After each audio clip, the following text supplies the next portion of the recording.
Hello and welcome to Polaris Film School. I'm your host, John Jenkins, and it is my pleasure to bring you guides, tips, and lessons to help start your filmmaking and photography career. In today's episode, we're going to be going over how to use a camera, so things like how to get inspired, how to set up your camera settings, and how to execute your vision once you have it. Let's get started. Okay, so before we go outside, before we pick a subject, before we even change any of our camera settings, there's one thing we need to do first, and that's set some goals. Goals are a great way to refine yourself and really pinpoint exact skills that you want to see yourself improve on. This is really satisfying because after a little while, you'll be able to see yourself improve on those skills and really see yourself get better. This will also help with having intentions. Intentions are very important because they refine your art. And I think that for the most part, art is usually better once it has some intention put behind it. Watch movies, watch TV shows, look at Instagram posts, anything that can sort of get those creative juices flowing and spark some inspiration is a great place to start. Goals are very helpful, particularly starting out, because of two main reasons. Number one, goals allow you to sort of streamline and focus your energy, allowing you to really pinpoint exact skills that you want to train and get better. Number two, it also makes for a more satisfying process overall because you can actually see yourself get better as you achieve more and more of these goals. Now, these goals don't have to be anything super specific or super broad. The point is to get better and see yourself achieving those goals in real time. Think of it kind of how a video game gives you certain objectives, and after you hit those objectives, you get rewards. In this case, the reward is seeing your skill set expand and get better.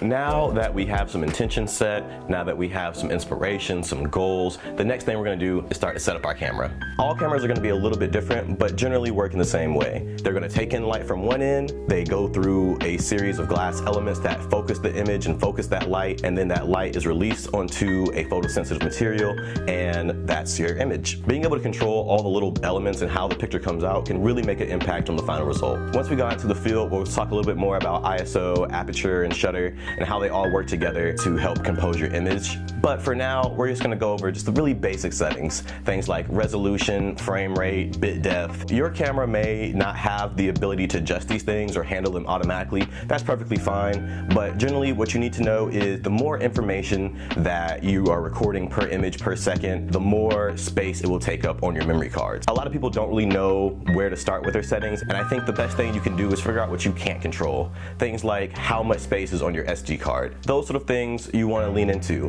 and find inspiration that sort of plays to those strengths. If you know your camera has a very fixed low resolution, try to find some art that uses the low resolution aesthetic. Just working to the strengths of the materials and the equipment that you already have can really go a long way. I'll do a guide breaking down all the different camera specs and how to read them later, but that's generally what you need to know for now. If you're unsure about what exactly works best for you, I recommend just trying out all the options. Maybe that can be one of your goals for the day, taking a picture at every ISO that your camera offers, or at every frame rate or every resolution. The point is to familiarize yourself and have a preference so that you can know what you do and don't like, because that's how you really build up an artistic style. If you're shooting on film, the process is going to be a little bit simpler, but a little more nerve-wracking. Let's go over it right now. So it's very simple. The first thing you're going to want to do is open up your camera. There should be a little back door hatch somewhere where you can pop out. Basically the way it works is you're going to want to load your film on one side, pull it across this flat plane here, attach the perforated ends into these little teeth, and using the shutter here, you're going to just pull it through. You can take some pictures, release the shutter. If you're not sure how to do this, there's usually instructions on the packaging, or you can look up a reliable guide online to get you started. Now that we've set some intentions and goals, and even played with a few of our camera settings, let's take this party outside. All right guys, so we are headed down to a nearby park to go do some shooting, and these sort of places are great to get some practice because of three reasons. Number one, there's usually already somebody shooting there, so you're gonna feel a little bit less awkward, especially if it's one of your first times going out. Number two, there's usually cool things to look at and get shots of, like art installations, people walking around, talking, having a good time, trees, nature, all that sort of stuff can be great subjects. Number three, they're free, which is a great way to get some practice and build your skills without spending a whole lot of resources. So I think we found a spot that we like. We got our gear, we're gonna set that down for just a second here. It's important to bring a buddy if you can. I would hate something to happen to you. One of the best ways to avoid that, bringing a friend. I usually like taking pictures of very natural things like trees, and these flowers fit right in there, so that's perfect for me. Leading into shooting things that I already like to shoot. So the first thing you wanna do when you get out here to your location is go ahead and physically walk around. You're gonna wanna walk around your subject. The point of this is to try and find interesting angles before you actually shoot them. really inspect it, really look around, see if you can find anything interesting, any patterns. So just test it out, find what works best for you, and let's get started taking those pictures. Now, if you're shooting on film, there's one more step that you're gonna have to take, and that's gonna be breaking out the old light meter. Now, my camera has a light meter built right into the viewfinder, and all a light meter does is tell you what f-stop something is, or in other words, how much light is hitting it. For example, these flowers are reading at an f8 right now, so I know if I want to get a well-exposed shot of these flowers, I have to change my camera settings to shoot at an f8. Other cameras don't have light meters built inside of them, and you'll have like an external one. That's perfectly fine too, and you'll see one often used in advanced cinematography work like on movie sets. One very important camera setting that we haven't gone over yet is going to be white balance.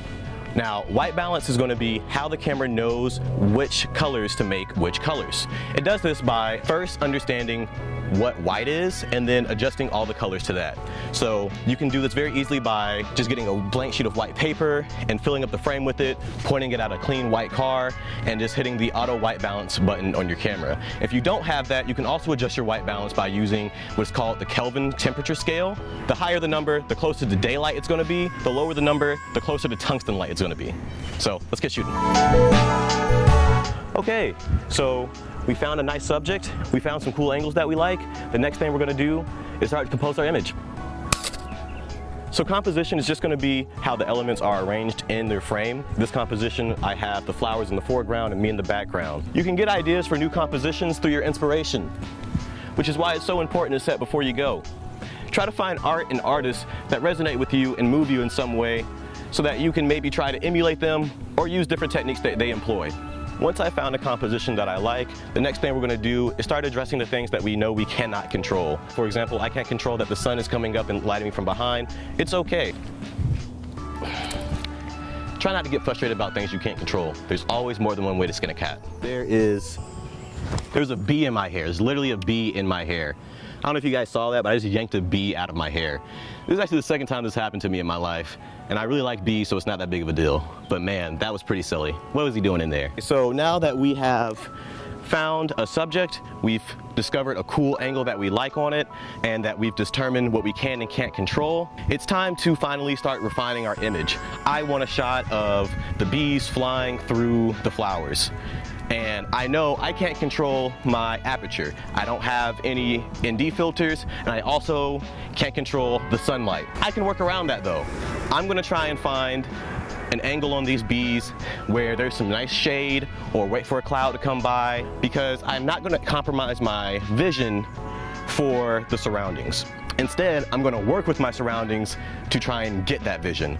Notice how I said I'm not going to try and force it. It's important not to try and pound against what's working against you, and just kind of lean into it. Maybe instead of finding some shade, I'll actually go for a more overexposed look and try and lean into those aesthetics. I'll maybe try and do research on what make those pictures work ahead of time. It's all about finding a workaround to still get the vision and the final image that you want. And at all times, it's important to remember why you're out here. You're here to build up your skills and have fun. Okay. So now that we've gotten a few shots that we like, it's time to pack up. Let's go ahead and do what's called a dummy check. A dummy check in the film industry is where you go back behind everywhere you've been for the day, and just to make sure that you don't forget anything, or that there's no trash laying around, there's no gear left behind, no bits, no bobs. Now that we have all our gear, there's no trash left behind, everything is better than the way we found it. Let's go ahead and go home so we can review our footage. So I'm recording this next part on my phone because my camera actually ran out of space, and I didn't bring a backup SD card. And this just goes to show it's all good. There's no reason to try and get mad or beat yourself up over what you didn't do, because it doesn't matter right here and now, you know? What matters is the shots you did get, the lessons you learned, and the experiences you had. There's gonna be times when you walk away and immediately you're like, man, I'd never got it from a really low angle like how I wanted to. Or something else, you know, that you wish you had done. I'm here to tell you those feelings are very normal, and to not let them get you down. That's completely okay. Even now, there's a lot of stumbles, mumbles, and slip-ups that I'm completely just erasing from the video so that you'll never see it. Sometimes that can kind of create a false reality of, oh man, their stuff always comes out perfect, or oh man, my stuff always comes out flawed. And I'm here to tell you, they both start out the same way.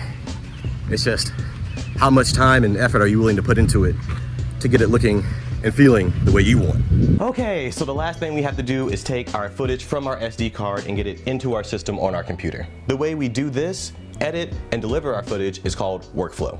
Of course, for film cameras, this process is going to be a little bit different. You're probably going to want to develop your film at home or send it off to a developer if you haven't done it before. Everyone's workflow is going to be a little bit different, but I'll go ahead and walk you through mine just so you have a frame of reference. For me, this entails taking my SD card, putting it into my computer, and putting it into a designated folder. I don't just put it onto my hard drive, but also a backup hard drive. It's very important to always have backups because the last thing you want to do is lose footage that you're not able to get again. You don't want to lose your footage just because you made a silly mistake or because of something that you can't control, like a power outage. Try your best just to remain consistent in whatever you do.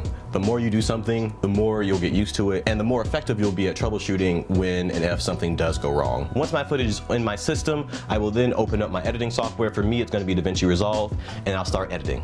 We'll go into some more editing workflows and that sort of thing once we talk about post-production a little bit more. But this is pretty much what your workflow is going to look like. You're going to start by getting some goals together, getting your camera settings right before you go out to shoot, going out to the location, getting your shots, executing, adapting to your environment, and then coming back and viewing everything through an optimistic lens. That's all we have time for today, so thanks so much for spending some time at Polaris Film School. I hope you learned a lot. Make sure to drop a like if you like the content and subscribe for more lessons just like this, and have a great day.